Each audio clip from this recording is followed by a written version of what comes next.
അംഗൻവാടിയിലെ ടീച്ചറും ഹെൽപ്പറും തമ്മിൽ വാക്കേറ്റവും അടിയും.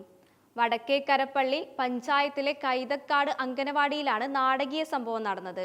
ടീച്ചർ ഗീതയും ഹെൽപ്പർ സജിനിയുമാണ് കുട്ടികളെ പോലും കണക്കിലെടുക്കാതെ ഇവർ തല്ലുമാല വൈബിലേക്ക് നീങ്ങിയത്. പെട്ടെന്ന് ഇടിപൊട്ടുന്നത് നേരിട്ട് കണ്ട പിഞ്ചു കുഞ്ഞുങ്ങൾ പേടിച്ചു പോവുകയായിരുന്നു.